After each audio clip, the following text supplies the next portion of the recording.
So continue from the last result. Let us write down the results we got from the last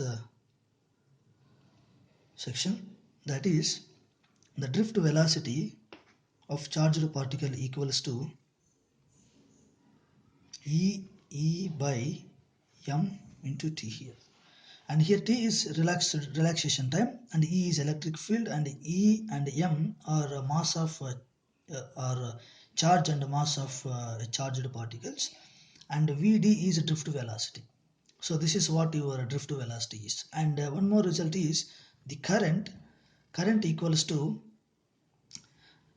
N A VDE, and here I is current and N is number of charged particles per unit volume, and A is area of the conductor, and velocity, drift velocity of charged particles, and charge of the charge of particle.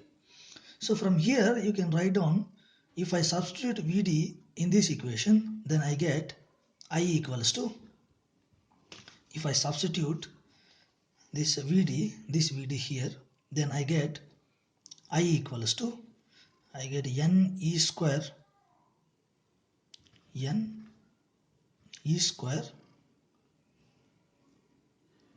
E T by M A. This is what my I is. So we have already defined current density as current per unit area. So from here I can write down that I by A equals to N E square T by M into E. So now I by A is called current density. So now I can write down current density as N E square T by M times E, and this is somewhat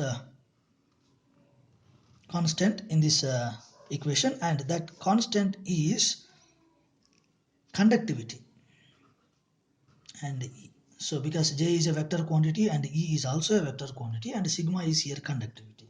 You can also write down the same thing as J equals to 1 by rho E, and rho is here here sigma is conductivity and rho is resistivity, because conductivity is defined as reciprocal of resistivity, right? And from here we have got one more result, that is, if you take a conductor of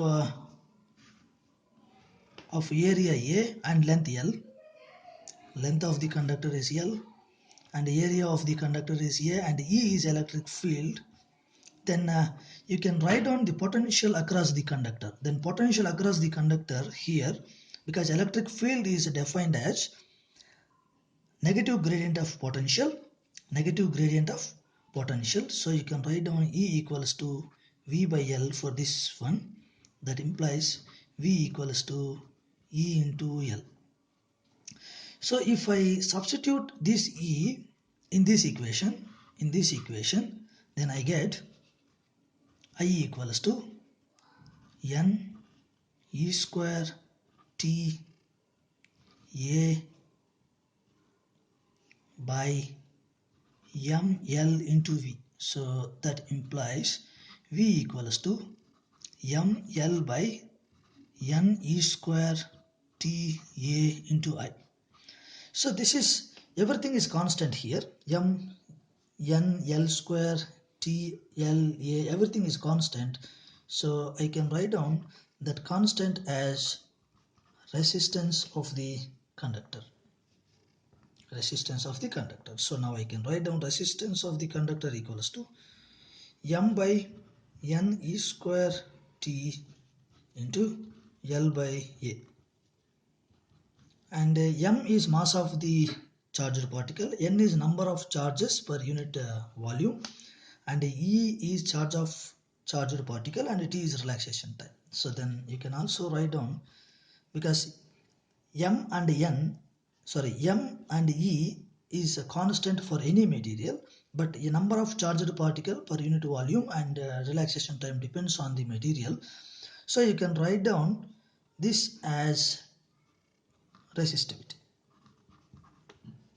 So this is the equation, R equals to rho L by A. So rho depends on N and T, and N and T is different for different materials, and resistance depends on its dimensions also, L and A. For example, from this equation I say V equals to Ra, and here V is voltage across the conductor. So maybe if this is V and if that's 0, then voltage across the conductor is V, because V minus 0 is V, and then because of this potential difference, then electric field is E. Because of that potential difference, there is electric field, that is E, and because of this, then all positive charges will go in this direction. So they say I is current in that. So now you have a link here that voltage across the conductor equals to R times current going through the current going through the conductor. So this is what Ohm's law is, and R is resistance. You can simply verify these. Consider a conductor here. So let us consider a conductor of area A, If I maintain potential difference V, so to maintain potential difference V here, I will keep potential here V, and there I will keep potential 0. Then because of the potential difference, then current will go through this conductor. Say current is I. If R is the resistance of the wire, then I will write down here the equation V equals to Ra. Let us take two similar conductors and keep side by side. So one conductor I am placing here, and one more conductor, similar conductor, I will place like that. If I get current I here and I here, then what should I do? I have to apply potential difference. So now here, when potential difference is V, I am getting current I in this conductor. When the potential difference here is also V, I get the same current. When potential difference here also V, I get the same current. So let us say if I take potential here V and potential 0, then potential across this conductor is V, then I get current I. And now to get same current, then I must maintain here 2V potential, right? So now the whole potential difference, the potential difference across this full system is 2V minus 0, that is 2V, that equals to, then resistance of the system, let's say R prime, times I is current. Then already we know that V equals to Ri. If I keep that V equals to Ri here, that implies R double prime equals to 2R. So it means when you double, initially length of the conductor is L and area is A. When you double the length, then your resistance becomes double. So let us test one more thing.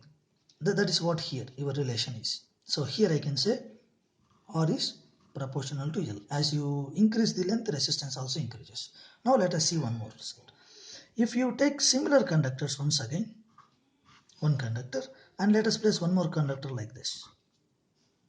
Now length of the conductor is L, length of each conductor is L, and area of each conductor is A. Then here is A, and this also has area A. Now if I maintain voltage here V and here 0, then I must get I current here and I current here, because if I maintain voltage difference V, I must get I current. If I maintain voltage difference here V and here also V, I must get I current here and I current here. Then total current I am getting is 2I. Now voltage across this conductor, this combined system is V, that equals to R double prime, because R prime I used it for series combination, for this combination for length. Now R double prime into current, total current going through the system is 2I.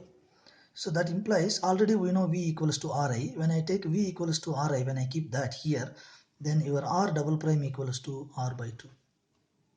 So now resistance, when you here what you are doing, you are keeping length constant, but you are increasing area, you are doubling the area. When you double the area, then resistance becomes exactly half. So it means that R is proportional to 1 by A. So when you combine these two, I get R equals to, or R is proportional to L over A, then R equals to rho L by A.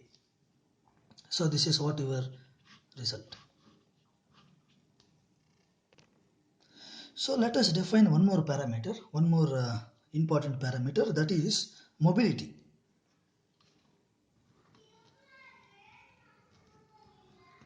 That is mobility. So we know that in case of conductors, there are a lot of free electrons, and free electrons, when you apply electric field or when you maintain potential difference across the conductor, then electrons will go from one end to another end. Maybe electrons may drift. But in case of, let us say, in case of plasma, then there are positive and negative charges. In case of conductor, generally, in case of conductor, there won't be any moment of positive lattice points because they are fixed and only electrons can move. But in case of plasma, you may get a moment of positive and negative charges. Then current will be because of positive and negative charges. And similarly, when you take an electrolyte, in case of electrolyte, the charges that are moving are positive and negative ions. Right? So already I said that whenever some negative charges are moving in particular direction, in one direction, the effect will be very similar when same amount of positive charges is going in opposite direction. Right? You can take like that. So now let us define mobility. So now mobility of charged particles is defined as mu equals to the drift speed per unit volume, unit electric field. Drift speed per unit electric field. So that equals to, because we know drift speed equals to E by m into t. So now when you take Vd by E, that gives like Et by m. Then mobility will be very high when mass of the charge is very less. So in case of ions, mobility may be less for same electric field. But in case of electron, mobility may be high for same electric field because of less mass. So this is what important parameter. Now let us look at limitations of Ohm's law. So because here I said V equals to Ri. So I said when you apply voltage across a conductor, maybe if this is the conductor, if you apply voltage, let's say here V and here 0, when you apply voltage across the conductor, then you see some current that is going through this conductor in this direction. If R is the resistance, so I can write down V equals to Ri. Right? So as I increase voltage, then current also increases. For example, if you draw the graph for this, I get, so I am taking V along x-axis, I along y-axis. And here I can also write down that as V equals to 1 by R times V. Then I equals to 1 by R times V. V is voltage across the conductor. Then I is a current going through this conductor. Then R is resistance here. 1 by R, that is reciprocal of resistance, that may be conductance. So now as you increase voltage across the conductor, then current also increases. If there is no voltage across the conductor, then you don't see any current. So it starts from 0 and it will go in this direction. Now let us alter this voltage. For example, if I maintain voltage here, and let us take, if I maintain voltage V here and let's maintain voltage 0 here. Right? Now as I increase voltage in opposite direction, then current will go in opposite direction. Right? Current will also be going in negative direction. So you get the graph in this direction. So it starts from 0 once again and it will go in this direction. So there is a linearity here, from here to there and from here to there. This is a linearity.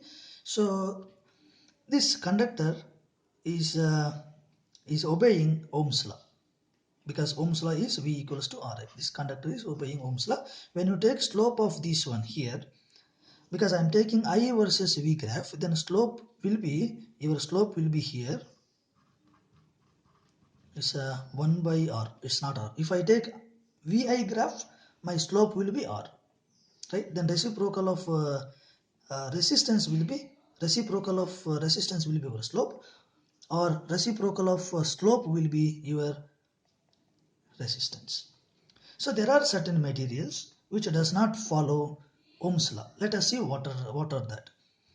Let us take some electronic devices. For example, if I take PN junction, if I take p-n junction, because this all theory what we have done is based on free existence of free electrons, but there are certain materials where you cannot see free electrons, because I have mentioned here n is number of free electrons per unit volume. If there are no free electrons, so this law is not valid. So let us look at that. So let us take a semiconducting material, that is p-n junction. So the symbol for p-n junction is,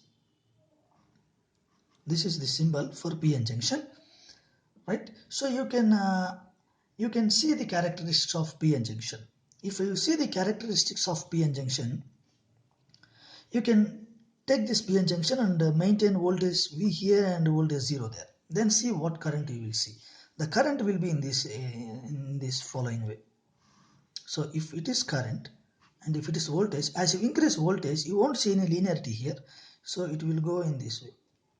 And also, because there are no free electrons, then current will be very, very less, and current you will see in terms of milliampere. You don't see current in amperes. And in the reverse direction, for example, if you maintain here 0 potential and here V potential, now that is called reverse bias. And if you maintain here V and 0 there, and that's called forward. And if you maintain V here and 0 there, that's called reverse. If you connect the system in reverse bias, then current will be very, very less. Here you are getting current in milliampere, and when you flip that, when you reverse this voltage, your current will be in terms of microampere, and you will see graph something like this. So there is current will be very, very low. But in case of conductor, whatever current you will see here magnitude, and the same magnitude you will see here in opposite direction also, even though you alter the voltage. Sorry, even though you alter this voltage, you will see the same current. For example, for particular voltage difference, let's say minus 2 volt, assume that you are getting some I current. Then for positive 2 also, you see the same magnitude current. This current and that current will be similar, but here it is not so. Here, when the system is in forward bias, you are getting current in terms of milliampere. When your system is in reverse bias, you will get current in terms of microampere, which is almost very, very less. Now let us see one more semiconducting device, that is gallium arsenide. Let us see the graph for that.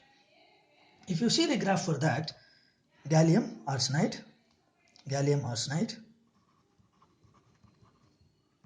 So if you see the IV characteristic for that, so say this is V and this is I current. So as you increase voltage, then current also increases, but it goes to a maximum value and again comes back and it does this. See here. See, for particular current, this is the voltage across the element. So for example, if you take this I, particular value of I, there are two voltages. So say V1 and V2. So it means that for two voltage, see here, for particular voltage, there is a particular current. And here also the same, but here for particular voltage difference, you get the same one single current. And here for two different voltages, you are getting the same current. And also when you see here, the system from here to here, this is a linear, and once it crosses here, there is no linearity. And let us look at here. Once it crosses this point, and what is happening, as you increase voltage, current is coming down. So this element is not following your Ohm's law. So right, so only metals follows Ohm's law. Wherever there are free electrons, that material follows Ohm's law. In semiconducting material, because this is semiconducting material, there are no free electrons. If there are no free electrons in the system, you cannot that materials will not obey Ohm's law. And for example, p-n junction and gallium arsenide. Now, and these semiconducting materials will be used in electronic circuits. Now let us see one more thing, that is resistivity of various materials.